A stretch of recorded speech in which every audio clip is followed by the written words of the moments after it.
Welcome to Shawarman TV na lunaku olwaleero ennaku z'omwezi za 24 tukyagenda maaso n'okubeera nga tutunulira ebiba bigenda maaso mu ggwanga of course nga bwe twakusuubiza giving you the current information of course the current affairs and of course celebrity gossip but of course ne sports of course ku channel eno naye nga nnyo nkujjukiza katana subscribinga please do subscribe and of course click on the bell for the latest notifications so videos etubeera tutaddeyo so okubeera nga ozifuna nga bukyali n'obeera nga munnange oli fed with information ate mu time BobiWine yabadde ku telefina ngageza kubeera nga ayogerako eri eggwanga mu nsonga zino eza scientific election ne campaign ebigenda okujja mu maaso awo nga abiwakanya nnyo naye abaffe tukubye tochi mu bigambo bye yabadde agezaako kubanga ayogerako kati bw'abadde tamanyi dictator yaani nga tomanyi kigambo dictator kye kitegeeza nga tomanyi na Lwaki BobiWine ayagala Entebbe ya President Museveni yesaawo yongera okubeera nga obimanya gwe atabifunye tubikutereddewo wano olunaku olwaliro okubeera nga omanya BobiWine yayongere n'akikalaata n'agamba nti ayagala Entebbe ya President Museveni ate n'atunyonyola dictator yaani nga bw'ogenda okuwulira. Don't forget to subscribe akadde kano kennyini. Naye kubanga Museveni atya nnyo abantu abampuliriza nze okwogera nabo ate sinzeka nene abantu abalala batakanya naye so amaloboozi gaffe baafuba ogastoppinga okugenda ku zi TV ne ku zi radio ontegeera kakati omuntu abadde akola bw'atyo agenda kukkiriza atya ogende ku TV ne radio zenga ngamba bannayuganda nti essuubi lyaffe liri mu bantu era Museveni kyatya ensonga lwaki yagalawo show zange ensonga lwaki buli wotambula emmotoka zigoberera ensonga lwaki n'okugenda obugenzi mu ekereziya takkiriza ontegeera kye ngamba. So omuntu gwe tudiringa naye military dictator eyawamba ensi yaffe nti abantu abatono abo abasobola okwogera afuba okusiba amaloboozi gaabwe ate nammwe abantu ntakati ndabwa naawe otandise n'okutyoka mu musajja ate biki byayogera naye nga ge mazima ago nti we must hit the truth straight on the head. Museveni kyatya atya abantu ate ffe amanyi gaffe gali mu bantu amanyi kuwuliriza attentively ebisoso gambye amanyi takyalina buwagizi abantu bamukooye ate ndowooza gwe bakooye mu kalulu konna asobola okukubwa ekyabugazi n'agweyo ne bwakaleka ne bwamukiriza ne mugenda mu kano bamukooye bwekabanga kamazima nabwenkanya mujja kawangula exactly era kyetugendera kutwagala akalulu nga kamazima nabwenkanya understand saagala abatulaba eyo balowooze nti fe aba people power tetufaayo ku bulamu bw'abantu no tufaayo nnyo ku bulamu bw'abantu twagufula mulimu gwaffe okusomesa abantu baffe naye covid-19 ali wano naffe tagenda kuvaawo tulina okumanya engeri gye tulivinga nga tukola social distancing nga tunaaba mu ngalo nga twambala mask bwe tusobodde ozambala nga tubeera ne distance nga twekuumira mu bulamu obwo naye tetugenda gamba nti kaakati abantu tebagenda kufuna bwenkanya ojja kukijjukira nti wano mu Uganda teri muntu yali afudde covid-19 naye abantu abakubiddwa amasasi ne battibwa abantu abatulugunyiziddwa nga mutwalidde n'ababaka ba parliament bangi so bwe tufuna ekizibu ate tetulina kikozesa omuntu atufuga n'atuteekako ebizibu ebirala 10 kwekyo ensonga lwaki Uganda yeetaaga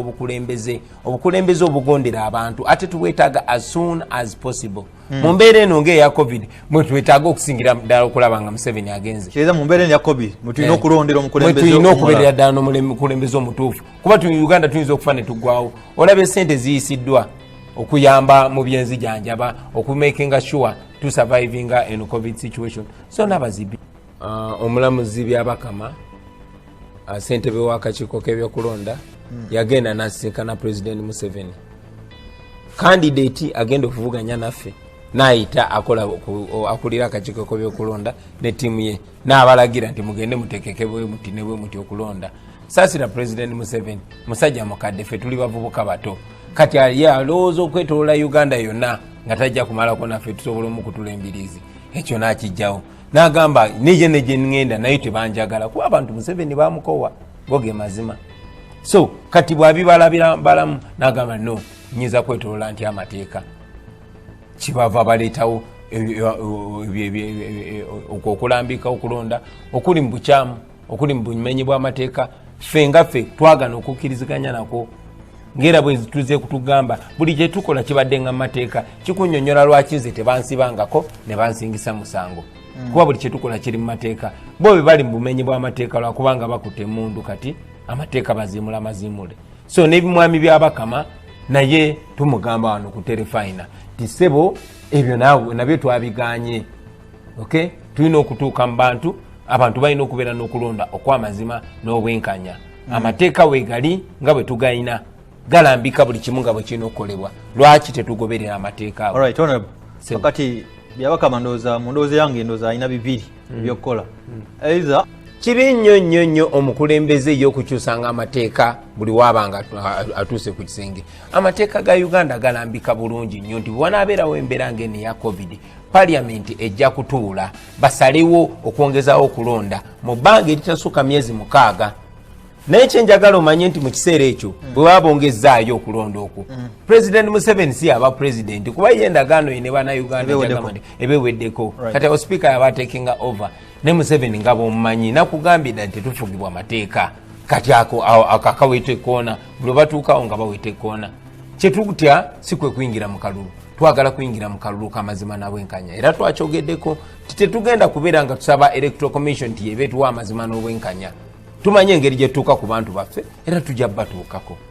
okwate kubo ogende nateete okwate kubo ogende mu katawuni konna olaba ekiriyo ogende mu butale abantu bajjudde eyo tewali nti simanya social distance simanyi ki nfuna bulungi fe bebawuliza te fe tulina obagamba bannaye mwambale masiki bannange mutambule bwe buti naye abantu bagenda mu mirimu gyabwe abaffe byabakama eyamanyiyo obuzibu bwe tulina nti tukulemberwa abantu abali completely disconnected ye bwalinya benzi ye ne bamukuuma ne bamukulembera emmotoka ne zikuba obudde n'ava mu maka ag'ebbeeyi n'agenda mu ofiisi gye tusasulira omusolo n'amanda addayo tamanya kigenda maaso mu nsi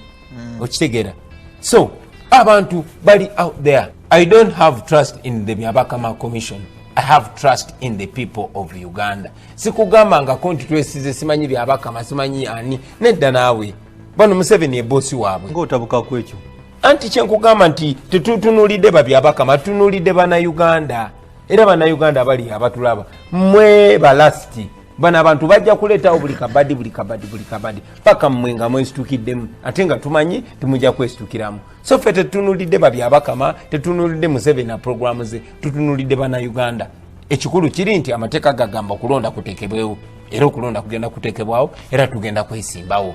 nze kennyini nakirangidde seetaaga kuddamu kigambo kati ngamba bugambi bannayuganda beeteeke tugende mu kalulu bakampe mbawangulire Museveni mulo tumanyi nti abantu batuwagira era bwe twesimbawo tuwangula Museveni naye ffe kati tumala nze nga nkigamba nti ttiimu y'abantu emu temala waliwo bannaffe betwalabirako abaasookawo ate waliwo nabo balina ababasookawo kati naffe tuzze kati amaanyi ago twagala tugatte n'obwongo tubugatte n'ebirowoozo tubigatte n'obumanyirivu tubugatte ensonga lwaki tumaze ebbanga nga twogeraganya ne Dr. Kizza Besigye ne Jeno Mugisha Muntu ne Honorable Nobert Mao ne bawa abakulembeze CP mulinayo of course well tetunaba kubeera na formal arrangement ya netwogeraganya era bonna mu principle tukiriziganya ti omusajja ono dictator tulina omujjako nga tuwegase mu kalulu tumanyi nti badictator bawangulwa nnyo Yahya Jammeh yaliwa atiisa nnyo ate yalina muto okusinga Museveni naye bamuwangula so tusobola okuwangula President Museveni singa tuba twegase ffenna bonna bakkiriza nti twetaaga okwegatta naye tukyawayamu you know tukyawayamu ultimate bwe tunaaba tukkiriza kyekiroto ky'abannayuganda okufuna candidate omu so dictator ategeka akalulu ate ebigambo by'oluzungu byakyuka dictator ategeka akalulu ne muvuganya nga kati sawa zino tuli mu kuyomba nti ateekawo akalulu k'amazima n'obwenkanya aye agamba takateekawo oyo simanyi ky'omuyita munange ekizibu nze ebigambo mbiyita ekyo kyebiri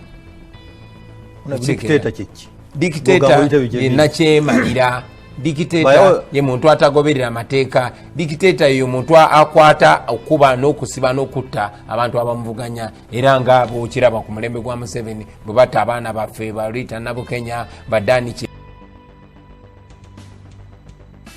Welcome to Shiwaman TV na lunaku olwaleero ennaku